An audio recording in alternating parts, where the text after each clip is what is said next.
ఈ వీడియోలో పేర్కొన్నటువంటి అంశాలు కేవలం సూచనలు మాత్రమే. రాష్ట్ర ఎన్నికల సంఘం ప్రత్యక్ష పద్ధతిలో ఇచ్చినటువంటి సూచనలే పాటించాల్సిందిగా కోరనైనది. హాయ్ ఫ్రెండ్స్, వెల్కమ్ టు హర్విల్లు ఛానల్. పీఓ హ్యాండ్బుక్లో అధ్యాయం 27లో ప్రిసైడింగ్ అధికారులు మరియు పోలింగ్ అధికారుల కోసం రూపొందించినటువంటి సంక్షిప్త మార్గదర్శకాలని చెప్పేసి ఒక 68 పాయింట్లు పొందుపరచడం జరిగిందండి. సో ఈ 68 పాయింట్లలో మొత్తం మనము పోలింగ్ ముందు రోజు, పోలింగ్ రోజు చేసేటువంటి కార్యకలాపాలకు సంబంధించినటువంటి షార్ట్ నోట్స్ ఇవ్వడం జరిగింది. సో ఇది మొత్తము ఈ పీఓ హ్యాండ్బుక్ను రిప్రజెంట్ చేస్తుంది. దాదాపుగా ఇందులో ఉన్నటువంటి పాయింట్స్ అన్నీ కూడా మనము గుర్తుంచుకోవాల్సిన అవసరం ఉంది. ఈ పాయింట్స్ ప్రకారం మనము ఫాలో అయినట్టయితే మనము డ్యూటీని ఈజీగా పూర్తి చేసే అవకాశం ఉంది. ఈ పాయింట్స్ ఏంటో ఒక్కసారి మనము పరిశీలిద్దాము. సో ఇంకా ఎవరైనా మా ఛానల్ను సబ్స్క్రైబ్ చేసుకున్నట్టయితే దయచేసి సబ్స్క్రైబ్ చేసుకోండి. ఈ వీడియో నచ్చినట్టయితే లైక్ చేయండి మరియు షేర్ చేయండి. సో ఇందులో ఉన్నటువంటి పాయింట్స్ కనుక మనం పరిశీలించినట్టయితే, మొదటిది ఈ పోలింగ్ పార్టీలోని సభ్యులతో సన్నిహితంగా ఉండండి. అంటే మనం అందరం కలిసికట్టుగా చేస్తేనే ఈ ఎన్నికల ప్రక్రియను పూర్తి చేయడం సాధ్యమవుతుందని మనం గ్రహించాల్సి ఉంటుందండి. ఇటీవలే జరిగిన ఎలక్షన్లో నేను ఒక చిన్న విషయం గమనించడం జరిగిందండి. సో అక్కడ ఉన్నటువంటి పీఓ గారు ఎవరికి ఏ పని చెప్పకుండా తనే అన్నీ చేస్తూ ఉండిపోయాడు. చివరికి డిస్ట్రిబ్యూషన్ సెంటర్, రిసీవింగ్ సెంటర్కి వచ్చేసరికి ఏపీఓలు, ఓపీఓలు అందరూ కూడా వెళ్ళిపోవడం జరిగింది. సో అతనికి మిగతా ఉన్నటువంటి ఫామ్స్ అన్నీ కూడా రాయడం చాలా కష్టమైపోయింది. అక్కడ అడుగుతున్నటువంటి ఫామ్స్ అసలు తొందరలో అవి ఎక్కడున్నాయో కూడా దొరకని సందర్భంలో సో చాలా కష్టపడాల్సి వచ్చిందండి పీఓ గారు. కాబట్టి ఒక టీమ్గా కలిసి చేసినట్టయితే ఈ పని ఎంతో ఉత్సాహంగా కూడా ఉంటుంది. సో అది మనం గమనించాల్సిన అవసరం ఉందండి. సో మూడో పాయింట్, మొత్తం పోలింగ్ సామాగ్రిని ఇవ్వబడిందా లేదా అని డిస్ట్రిబ్యూషన్ సెంటర్లోనే మనము సరిచూసుకోవాలి. అంటే ముఖ్యంగా మనకు కావాల్సినవి మార్క్ చేసిన ఎన్నిక జాబితా ప్రతులను ఇతర పత్రాలతో పోల్చుకొని ప్రతులన్నీ ఒకే రకంగా ఉండవో లేదో సరిచూసుకోవాలి. అదేవిధంగా మార్క్ చేసిన ఎన్నిక జాబితాలో పీబీ, ఈడీసీ తప్పితే ఎటువంటి గుర్తులు ఉండరాదు. సో కొన్ని సందర్భాల్లో క్లాసిఫైడ్ సర్వీస్ ఓటర్స్ అనే గుర్తు కూడా ఉండొచ్చండి ప్రాక్సీ ఓటింగ్కి సంబంధించి. సో ఇవి తప్ప ఏ రకమైనటువంటి మార్కులు కూడా ఉండరాదు. అదేవిధంగా ఈ మార్క్డ్ కాపీలకు సంబంధించి ఇంకా కొన్ని విషయాలు మనం గమనించాల్సిన అవసరం ఉందండి. సో ఎన్నికల జాబితా ప్రతులన్నిటిలో దాని అనుబంధం ప్రకారం పేర్ల తొలగింపు, దిద్దుబాట్లు ఉన్నావా లేవా అని ఖచ్చితంగా గమనించాల్సిన అవసరం ఉంది. ఓటర్ జాబితా ప్రతిలోని పేజీలన్నిటిపై పేజీల సంఖ్య వరుసగా ఉన్నావా లేవా అని గమనించాలి. ప్రింట్ చేసిన ఓటర్ల వరుస సంఖ్యలను దిద్దడం కానీ ఎటువంటి కొత్త సంఖ్యను వేయడం కానీ జరగరాదు. ఒకవేళ అటువంటివి ఉంటే మనము పై అధికారుల దృష్టికి తీసుకెళ్లాల్సి ఉంటుంది. మార్కు చేసిన ఓటర్ల జాబితా ప్రతిలోని క్లరికల్ ముద్రణాపరమైన దోషాలు ఏవైనా ఉంటే వాటిని పరిగణలోకి తీసుకోవాల్సిన అవసరం ఏం లేదండి. అదేవిధంగా పోలింగ్ కేంద్రంలో పోలింగ్ ప్రారంభానికి నిర్దేశించిన సమయం కంటే 1 గంట ముందుగా మొత్తం పోలింగ్ సిబ్బంది సిద్ధంగా ఉంటే ఎటువంటి హడావిడి లేకుండా మనము ఆ బ్యాలెట్ బాక్స్ను సీల్ చేయవచ్చు. ముందు రోజే మనము పోలింగ్ ఏజెంట్కు సూచించాలంటే 1 గంట ముందుగానే రావాలని చెప్పేసి. సో గంట ముందుగా ఉన్నట్టయితే అన్నీ కూడా ఫ్రీగా ఉండి సమయం 7 గంటల వరకు ఖచ్చితంగా పోలింగ్ స్టార్ట్ అవుతుందండి. అదేవిధంగా వీలైనంత వరకు నమూనా లేఅవుట్ ప్రకారం నంబర్ 8, వీలైనంత వరకు నమూనా లేఅవుట్ ప్రకారం పోలింగ్ స్టేషన్ను ఏర్పాటు చేస్తే మంచిది. మనకు తెలిసిందే నమూనా పోలింగ్ స్టేషన్ ఏ విధంగా ఉంటుందో. సో ఎంట్రీ, ఎగ్జిట్తో పాటుగా ఈ రకంగా మనకు ముందు వరుసలో మన పోలింగ్ స్టాఫ్ అంతా కూర్చొని ఉంటారు. సో ఎంట్రీ ఇటు నుంచి వస్తుంటారు, వీరి వెనకాల పోలింగ్ ఏజెంట్లు అందరూ కూడా కూర్చొని ఉంటారు. ఓటర్ వచ్చి ఇక్కడ ఉన్నటువంటి పోలింగ్ స్టాఫ్ దగ్గర నుండి ఓటింగ్ కంపార్ట్మెంట్లోకి వెళ్ళి ఓటు చేయాల్సి ఉంటుంది. చేసి ఇటు నుంచి బయటకు వెళ్ళిపోతారు. ఈ విషయాలన్నింటినీ కూడా పీఓ గారు గమనిస్తూ ఉంటారు. ఇది నమూనా పోలింగ్ స్టేషన్ అండి. దీని ప్రకారమే ఏర్పాటు చేస్తే బాగుంటుందని ఇవ్వడం జరిగింది. అదేవిధంగా పోలింగ్ కేంద్రం వద్ద ఓటర్ల ప్రవేశానికి నిష్క్రమణ కోసం విడివిడి మార్గాలు ఏర్పాటు చేసుకుంటే మంచిది. పోలింగ్ స్టేషన్ పరిధిలోని పోలింగ్ ప్రాంతాన్ని నిర్దేశించే ఒక నోటీసును మరియు పోటీ చేస్తున్న అభ్యర్థుల పేర్లు, వారి గుర్తుల జాబితా ప్రతిని పోలింగ్ కేంద్రం బయట ప్రదర్శించాలి. ఇది ఖచ్చితంగా మనం చేయాల్సిన పనండి. ఎవరైతే పోటీలో ఉన్నారో వారి గుర్తులు, వారి పేర్లకు సంబంధించిన లిస్ట్ ఒకటి మనకి ఇస్తారు. దాన్ని ఖచ్చితంగా మనము మన పోలింగ్ బూత్ బయట మనము అంటించాల్సి ఉంటుంది. అదేవిధంగా ఓటర్ల జాబితా అంటే ఓటర్లు ఎంతమంది ఉన్నారు, మేల్ ఫీమేల్ లాంటి ఒక వివరాలు కూడా మనకి ఇస్తారు. వాటిని కూడా మనం అంటించాల్సి ఉంటుంది. నంబర్ 11, ఎవరైనా పోలింగ్ అధికారి ఎన్నికల విధికి హాజరు కానట్లయితే అతని బదులుగా వేరొకరి నియామకం కోసం ఎస్ఓ గారిని కానీ జోనల్ ఆఫీసర్ గారికి తెలియజేయాల్సిన అవసరం ఉంటుంది. పోలింగ్ ప్రారంభానికి నిర్దేశించిన సమయం కంటే కనీసం 1 గంట ముందుగా బ్యాలెట్ పెట్టెలను పోలింగ్కు అనువుగా సిద్ధంగా ఉంచుకుంటే మనకు ప్రాసెస్ ఈజీగా ఉంటుంది. ఆ పేపర్ సీల్ కరెక్ట్గా ఇన్సర్ట్ చేసి పెట్టుకున్నట్టయితే అవి చినగకుండా కరెక్ట్గా ఉంటాయి. ఏ హరీబరీ లేకుండా మనము బ్యాలెట్ బాక్స్ సీల్ చేయవచ్చు. పూర్తిగా నింపిన చిరునామా ట్యాగ్, అదేనండి అడ్రస్ ట్యాగ్ మరియు లేబుల్ను బ్యాలెట్ పెట్టె లోపల ఉంచాలి. పెట్టె బయట వైపు ఉండే చిరునామా ట్యాగ్ బ్యాలెట్ పెట్టె వరుస సంఖ్య మరియు వినియోగించిన మొత్తం బ్యాలెట్ పెట్టెల సంఖ్యను తెలియచేస్తుంది. సో ఇక్కడ ఈ లేబుల్ను మనము బ్యాలెట్ బాక్స్కు బయట వైపునకు అంటించాల్సి ఉంటుంది. దీనిపైన మనము పోలింగ్ స్టేషన్ యొక్క పేరు అవన్నీ కూడా మెన్షన్ చేయబడి ఉంటాయి. 15th, పోలింగ్ సీల్ యొక్క ఆకుపచ్చ బ్యాక్గ్రౌండ్లో ప్రత్యేక గుర్తు కలిగినటువంటి రబ్బర్ స్టాంప్, అదే డిస్టింగ్విష్ మార్కును మనకు బయట రంధ్రం నుంచి కనిపించే విధంగా వేయాల్సి ఉంటుంది. పేపర్ సీల్ యొక్క తెల్లని భాగంపై ముద్రితమైన వరుస సంఖ్య దిగువ పూర్తి సంతకాన్ని చేయాల్సి ఉంటుంది. సో గ్రీన్ పేపర్ సీల్ వెనకాల వైట్ వైపునకు నంబర్ గుర్తించబడి ఉంటుందని ఇవ్వడం జరిగిందండి. సో దీని కింద లేక పక్కన మనం సంతకం చేయాల్సి ఉంటుంది. కానీ మొన్న జరిగినటువంటి లోక్సభ ఎన్నికలలో గ్రీన్ వైపే నంబర్ ఇవ్వడం జరిగింది. సో ఈ విధంగా మొత్తానికైతే పేపర్ సీల్పై సంతకం ఉంటే సరిపోతుంది.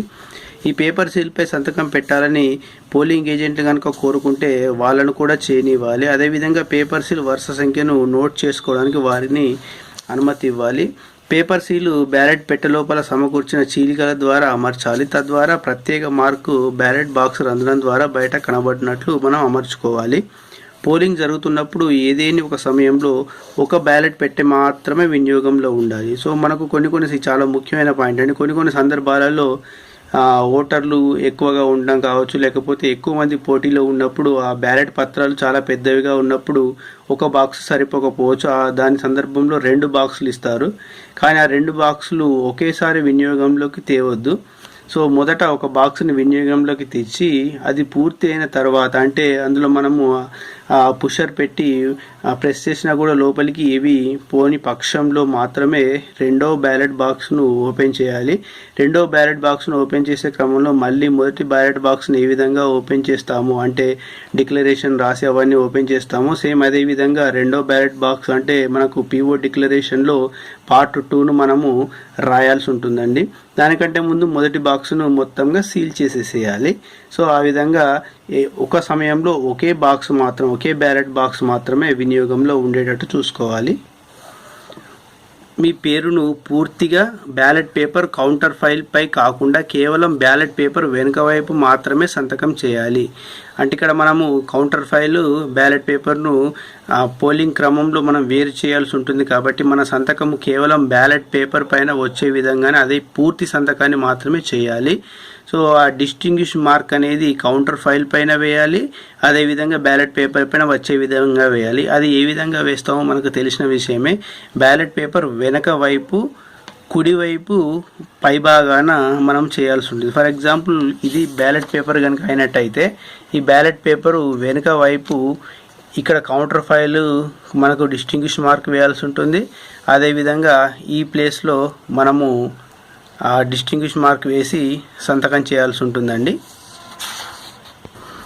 బ్యాలెట్ పేపర్ వెనుక కుడివైపు పై చివర మరియు దాని కౌంటర్ ఫైల్పై ప్రత్యేక మార్కును ఇంతకుముందు చెప్పుకున్నట్టుగా వేయాల్సి ఉంటుంది.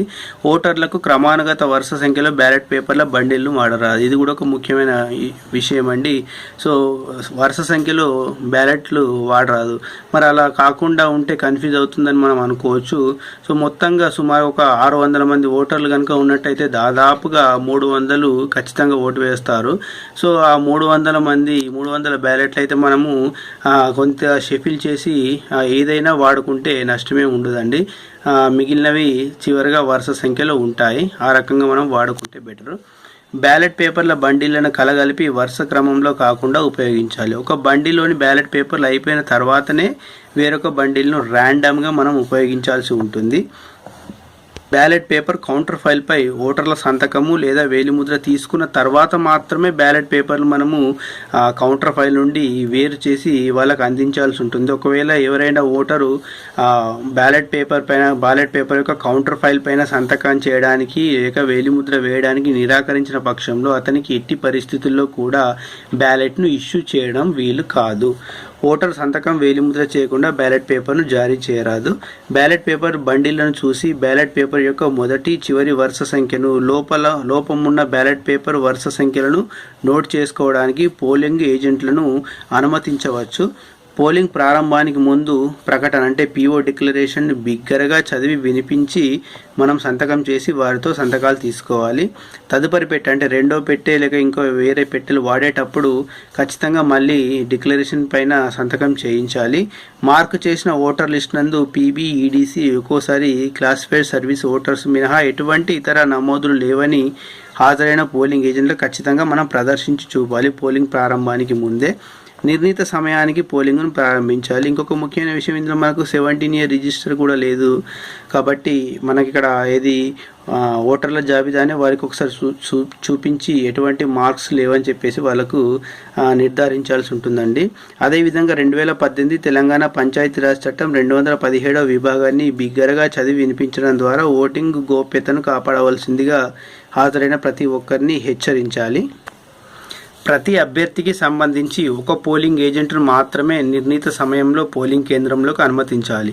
అంటే ఒక సమయంలో ఒక అభ్యర్థికి సంబంధించినటువంటి ఒక పోలింగ్ ఏజెంట్ మాత్రమే ఆ బూత్లో ఉండాలి. ఖచ్చితంగా ఇది స్వేచ్ఛాయుత నిష్పక్షపాత పోలింగ్కు కట్టుదిట్టమైన ఏర్పాట్లు చేయాలి. ఎన్నికల సంఘం ద్వారా నియమించబడిన పర్యవేక్షకునికి తగిన మర్యాదను, గౌరవాన్నిచ్చి వారిని కోరిన సమాచారాన్ని సమకూర్చాలి.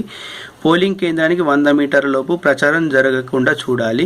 పోలింగ్ కేంద్రం లోపల పొగ తాగడాన్ని నిషేధించాలి.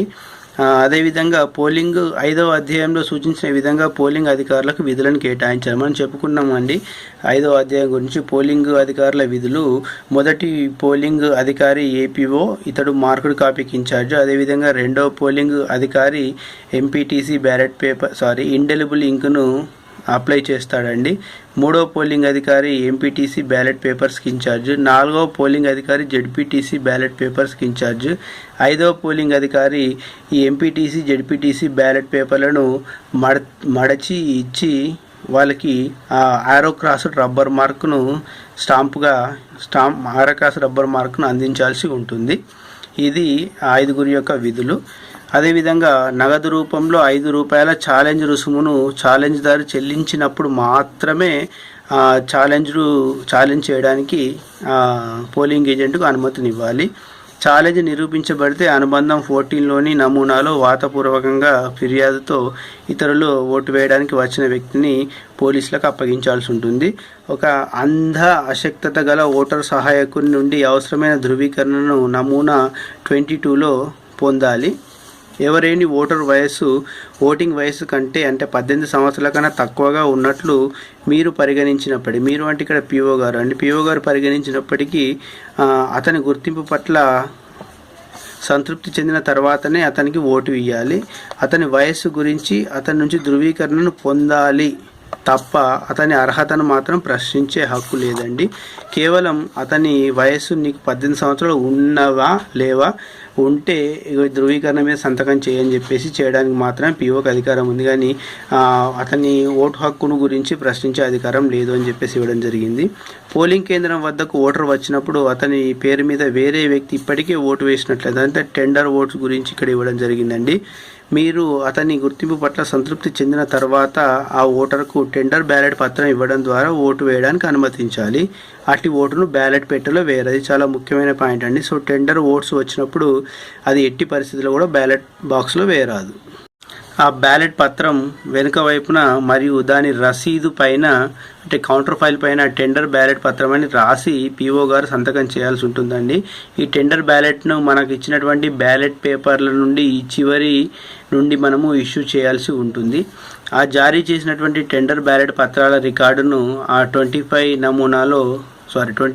నమూనాలో నమోదు చేయాలని ఇవ్వడం జరిగింది. ఓటు వేయబడిన టెండర్ బ్యాలెట్ పత్రాలను ప్రత్యేక కవర్లో మనము అప్పజెప్పాల్సి ఉంటుంది. టెండర్ బ్యాలెట్ పత్రాన్ని బ్యాలెట్ పెట్టెలో వేయరాదు. ఇది గుర్తుంచుకోవాల్సిన విషయం అండి.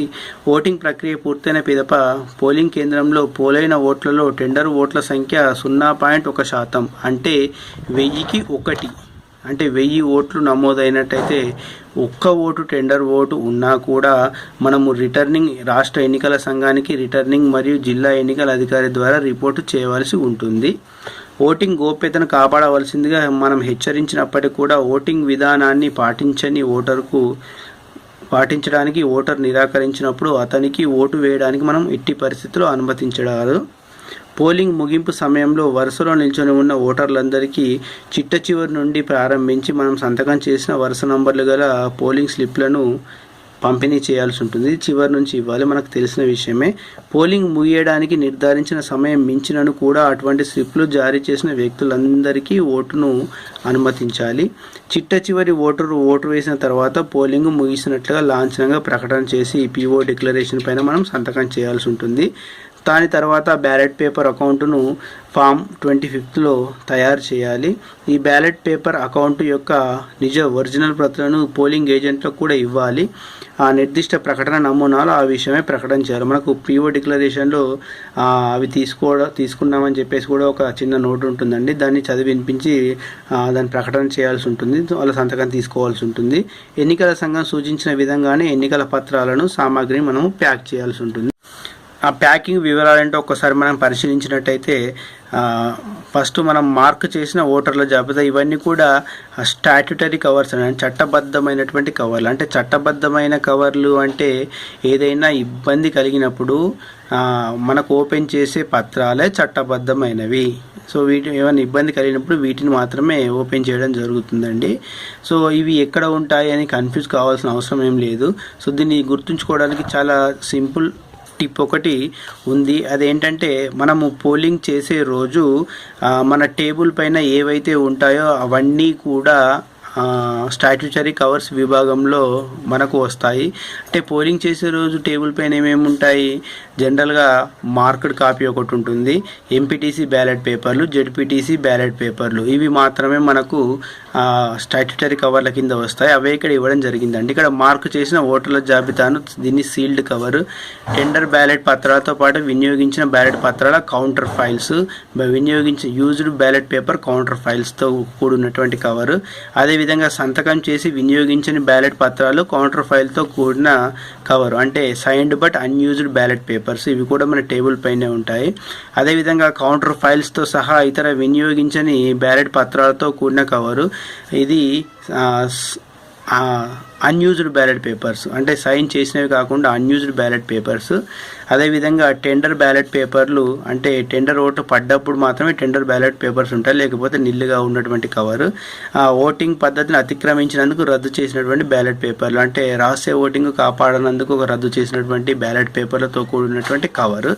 ఇతర రద్దు బ్యాలెట్ చేసినటువంటి కవర్లు, అంటే ఎవరైతే ఓటును తిరస్కరించి వెళ్తారో రిఫ్యూజ్ టు ఓట్ వాళ్ళకి సంబంధించినటువంటి కవర్, ఇవి మాత్రమే స్టాట్యుటరీ కవర్స్. వీటిని మనము సీల్ చేయాల్సి ఉంటుందండి ఖచ్చితంగా. సో ఇక నాన్ స్టాట్యుటరీ కవర్ల విషయానికి వస్తే దీంట్లో ఒక్కటి మాత్రమే సీల్ చేయాలని చెప్పడం జరిగిందండి. అది ఛాలెంజ్డ్ ఓట్లకు సంబంధించిన జాబితా కలిగిన కవర్ను, దీన్ని చట్టేతర కవర్, నాన్ స్టాట్యుటరీ కవర్ అంటారు, దీన్ని మాత్రమే సీల్ చేయాలి. అదేవిధంగా పోలింగ్ ఏజెంట్లు అందరినీ కవర్ల పైన సీల్ చేయడానికి అనుమతించాలని ఇవ్వడం జరిగింది. ఇక్కడ సంతకం చేయడానికి మనం అనుమతించవచ్చు. అదేవిధంగా ఎలక్షన్ పేపర్లు సామాగ్రి యొక్క ప్యాకెట్లు అన్నింటినీ 5 పెద్ద కవర్లో ఉంచాలి. అవి గోధుమ రంగు ప్యాకెట్ 5 చిన్న కవర్లు కలిగి ఉంటుంది. గోధుమ రంగు ప్యాకెట్ అంటే మనకు తెలిసిందే, ఇది మెయిన్ ప్యాకెట్ అండి. గోధుమ రంగు ప్యాకెట్ దీంట్లో 5 ఉంటాయి. ఒకటి పిఓ డిక్లరేషన్ అని, అదేవిధంగా రెండోది పిఓ డైరీ అని, అదేవిధంగా మూడోది బ్యాలెట్ పేపర్ అకౌంట్ అని, అదేవిధంగా నాలుగవది పేపర్ సీల్ అకౌంట్ అని, అదేవిధంగా ఐదవది మనకు విజిట్ షీట్ అని. ఇవి మాత్రమే మనము బ్రౌన్ కలర్ ఉన్నటువంటి ప్యాకింగ్లో వీటిని చేర్చాల్సి ఉంటుంది. ఇవి మాత్రమే మనకు రిసీవింగ్ సెంటర్లో తీసుకోవడం జరుగుతుంది. అంటే మిగతా కూడా తీసుకుంటారు, ఇవి ప్రత్యేకంగా మనం అందించాల్సి ఉంటుంది. ఇక 58వ పాయింట్, చట్టపరమైన కవర్లుగా రాసి ఉన్న మొదటి సీలు వేసిన ఆకుపచ్చ రంగు ప్యాకెట్లో 7 కవర్లు ఉంటాయండి. ఈ కవర్ల గురించి మళ్ళొక వీడియోలో వివరంగా తెలుసుకుందాం. జస్ట్ ఇక్కడ ఇది స్టాచ్యుటరీ కవర్లో ఆకుపచ్చ రంగులో ఉంటుంది. దీంట్లో 7 కవర్స్ ఉంటాయి. అదేవిధంగా నాన్ స్టాచ్యూ చట్టేతర కవర్లో మొత్తము 9 చిన్న కవర్లు ఉంటాయి. అదేవిధంగా 3వ నీలిరంగు ప్యాకెట్ 6 వస్తువులను కలిగి ఉంటుంది. అన్ని ఇతర ఎన్నికల సామాగ్రి 4వ తెలుపు రంగు కవర్లో మనం ప్యాక్ చేయాల్సి ఉంటుంది. సో ఇక్కడ 62 పాయింట్, బ్యాలెట్ పత్రాల account, paper seal account, polling ప్రారంభించడానికి ముందు తదుపరి బ్యాలెట్ పెట్టెలను వినియోగించే సమయంలో, అదేవిధంగా పోలింగ్ ముగిసిన తర్వాత చేసే డిక్లరేషన్, ప్రిసైడింగ్ అధికారి డైరీ, సందర్శన పత్రం. ఇవి మనం ఇంతకుముందు చెప్పుకున్నట్టుగా గోధుమ రంగు ప్యాకెట్లో రిసీవింగ్ సెంటర్లో మనము విడిగా ప్రత్యేకంగా ఇవ్వాల్సి ఉంటుంది. 63 పోలింగ్ తర్వాత ఎటువంటి జాప్యం లేకుండా రిసీవింగ్ కేంద్రం వద్ద పోలైన ఓట్లు గల బ్యాలెట్ పెట్టే 62వ అంశంలో, అంటే ఇంతకుముందు పేర్కొన్నటువంటి 5 ప్యాకెట్లు, అదేవిధంగా 58 నుంచి 51 అంశం వరకు ఉన్నటువంటి 4 కవర్లను అందజేస్తే మనము ఓటింగ్ కంప్లీట్ అయిపోతుంది, మన డ్యూటీ కంప్లీట్ అయిపోతుందండి. పోలింగ్ కేంద్రం వద్ద జరిగిన సంఘటనల యొక్క పూర్తి ఖచ్చితమైన సమాచారాన్ని ప్రిసైడింగ్ అధికారి డైరీ అన్ని విధాలా సరైన విధంగా పూర్తి చేయాలి. ఏదైనా ఒక సంఘటన జరిగిన వెంటనే పిఓ డైరీలు నమోదు చేయాలి, కానీ తర్వాత చివరికి నమోదు చేద్దామని చూడవద్దని క్లియర్గా ఇవ్వడం జరిగిందండి. 65 పోలింగ్ కేంద్రం వద్ద ఏదేని బహిరంగ హింస దొమ్మి జరిగినప్పుడు పోలింగ్ను వాయిదా వేయాలి. వెంటనే రిటర్నింగ్ అధికారికి నివేదించాలి. పోలింగ్ కేంద్రంలో మన ఆధీనంలో ఉండే బ్యాలెట్ పెట్టే పేపర్లు, ఓటర్ మార్కుడు కాపీలు, ఇవన్నీ సామాగ్రి ఎవరైనా అనధికారికంగా తీసుకెళ్ళినప్పుడు, పాడు చేసినప్పుడు, పోలింగ్ కొనసాగించలేనప్పుడు మనం పోలింగ్ను వాయిదా వేయాలి. దీన్ని రిటర్నింగ్ అధికారికి నివేదించాలి. తమ అభిప్రాయాలు నమోదు చేయడం కోసం సందర్శకుల షీట్ను, అంటే విజిట్ షీట్ను మనము అందుబాటులో ఉంచాలి. ఎవరు వచ్చినా కూడా విజిట్ షీట్లో సంతకం చేయమని చెప్పేసి, దానికి సంబంధించినటువంటి వివరాలు రాయమని చెప్పేసి ఇవ్వాలండి. సో దాంట్లో ఎన్ని ఓట్లు నమోదయ్యాయని చెప్పేసి ఒక చిన్న వివరం ఉంటుంది. దాన్ని మనము వాళ్ళకి చెప్తే వాళ్ళందరూ రాసి సంతకం చేస్తారు. ఇది అదేవిధంగా ఎన్నికలను సజావుగా నిర్వహించడానికి ప్రిసైడింగ్ అధికారి కరదీప్లో పేర్కొన్నటువంటి సూచనలు అన్నీ ఖచ్చితంగా పాటించాలి. ఇవండి మొత్తానికైతే 68 పాయింట్స్ పోలింగ్ అధికారులు ప్రిసైడింగ్ అధికారులకు కేటాయించినటువంటి సంక్షిప్త మార్గదర్శకాలు. మొత్తం 68 ఉన్నాయి. ఇవి పిఓ డైరీని ప్రతిబింబిస్తాయి. సో ఇదండి ఈ వీడియోకి సంబంధించినటువంటి వివరాలు. ఈ వీడియో కనుక నచ్చినట్టయితే లైక్ చేయండి, షేర్ చేయండి. మనం దీని తర్వాత బ్యాలెట్ పేపర్ అకౌంట్ ఏ విధంగా రాయాలి, paper seal account, PO diary, PO declaration గురించి తదుపరి వీడియోలలో మనము తెలుసుకుందాము. Thank you very much for watching this video.